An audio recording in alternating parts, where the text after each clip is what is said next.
Hello guys, আজকে চলে এসেছি ইনস্টাগ্রামের আরও একটি প্রবলেম নিয়ে। আপনারা যখন এখানে আপনারা স্টোরিতে ক্লিক করে নিয়ে ধরুন আমি এই ফটোটা আপলোড করতে যাচ্ছি, কিন্তু এখানে একটি ওয়ার্ড উঠছে sorry this photo can not be loaded. ধরুন আমি এখানে পুনরায় এখানে ক্লিক করে নিচ্ছি এবং অন্য একটি ফটো, ধরুন এই ফটোটা ক্লিক করলাম, এখানে সেই একই প্রবলেম দেখাচ্ছে sorry this photo can not be loaded. আপনিও যদি ইনস্টাগ্রামে স্টোরি আপলোড করার সময় এই সমস্যার সম্মুখীন হন, এই ভিডিওটি আপনার জন্য। আমি এই ভিডিওটিতে 3টি স্টেপ বলবো, আপনি সেই 3টি স্টেপ ফলো করুন, আপনার সমস্যাটির অবশ্যই সমাধান হয়ে যাবে। তো হ্যালো গাইস, আমি সৌরভ, আপনারা দেখছেন ইস্যু টেক। চলো শুরু করা যাক।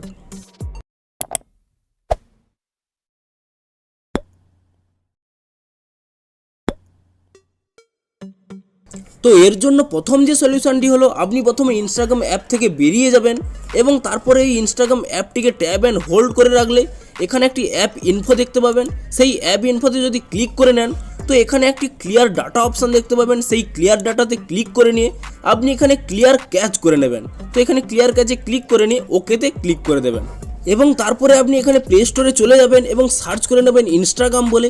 যদি আপনার কোনো এখানে আপডেট পেন্ডিং থাকে তো আপনি তৎক্ষণাৎ ইনস্টাগ্রামটিকে আপডেট করে নিন। তো ইনস্টাগ্রামটির ক্যাচ ফাইল ডিলিট করে এবং ইনস্টাগ্রামটিকে আপডেট করলে আপনার এই সমস্যাটির সমাধান হয়ে যেতে পারে।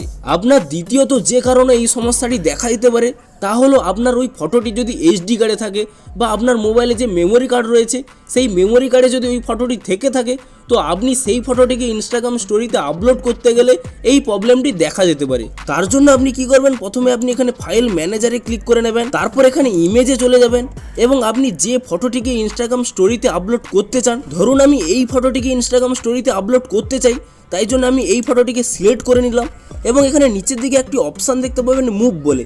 সেই মুভ অপশানে ক্লিক করে নিয়ে আমি এখানে ইন্টারনাল স্টোরেজটি সিলেক্ট করে নিলাম এবং তারপর এখানে আপনি যে কোনো ফাইল সিলেক্ট করতে পারেন কিংবা নাও করতে পারেন, কিন্তু তারপরে এখানে একটি পেস্ট অপশান দেখতে পাবেন, সেই পেস্ট অপশানে ক্লিক করে নেবেন। তো আপনার ওই ফটোটি এইচডি কার্ড থেকে আপনার মোবাইলের মেমোরি কার্ডে চলে এলো এবং তারপরে আপনি যদি ব্যাক করে নিয়ে এখানে ইনস্টাগ্রামটি পুনরায় ওপেন করে নেন এবং এখানে স্টোরি অপশানে ক্লিক করে নেন, তো এখানে সেই ফটোটি আপনি দেখতে পাবেন। সেই ফটোতে ক্লিক করে নিলে দেখুন সেই ফটোটি আপনি ইনস্টাগ্রাম স্টোরিতে আপলোড করতে পারছেন। ধরুন প্রথম দুটি স্টেপ ফলো করেও আপনার সমস্যাটির সমাধান হলো না, তাহলে আপনি এই তৃতীয় স্টেপটি ফলো করুন, অবশ্যই আপনার সমস্যাটির সমাধান হয়ে যাবে। তো তৃতীয় স্টেপটি কি, আপনি প্রথমে এখানে স্টোরিতে চলে যাবেন এবং আপনি যে ফটোটি আপলোড করতে চান সেই ফটোটি এখানে সিলেক্ট করে নেবেন এবং আপনার যে প্রবলেমটি দেখা যাবে তার একটি স্ক্রিনশট নিয়ে নেবেন। তারপরে স্ক্রিনশট নিয়ে নেওয়ার পর আপনি এখানে মাই অ্যাকাউন্টে ক্লিক করে নেবেন। মাই অ্যাকাউন্টে ক্লিক করে নেওয়ার পর এখানে একটি 3 লাইন দেখতে পাচ্ছেন, এই 3 লাইনে ক্লিক করে নেবেন। তারপর এখানে সেটিং অপশানে ক্লিক করে নেবেন। তারপরে এখানে নিচের দিকে একটি হেল্প অপশান দেখতে পাচ্ছেন, সেই হেল্প অপশানে ক্লিক করে নেবেন। তারপরে উপরে একটি অপশান দেখতে পাচ্ছেন রিপোর্টে প্রবলেম, সেই রিপোর্টে প্রবলেমে ক্লিক করে নেওয়ার পর এখানে সেক ফোন টু রিপোর্টে প্রবলেম অফ করে নিলে এখানে একটি অপশান দেখতে পাচ্ছেন রিপোর্টে প্রবলেম, সেই রিপোর্টে প্রবলেমে ক্লিক করে নিলে তারপরে এখানে ইনক্লুড অ্যান্ড কন্টিনিউ অপশানে ক্লিক করে নিলে এখানে একটি অটোমেটিক্যালি স্ক্রিনশট নিয়ে নেবে। আমি এখানে একটি কাট করে নিচ্ছি এবং এখানে দেখতে পাচ্ছেন দুটি অপশান রয়েছে আপলোড এবং স্ক্রিনশট বলে। আপনি এখানে আপলোড অপশানে ক্লিক করে নেবেন।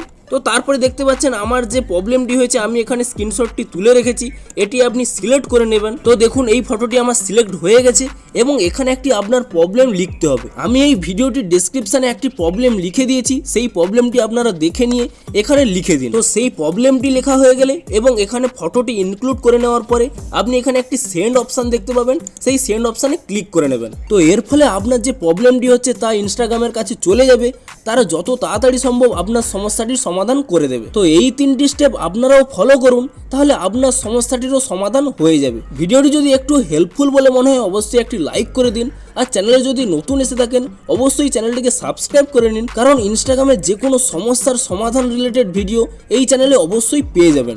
Thanks for watching.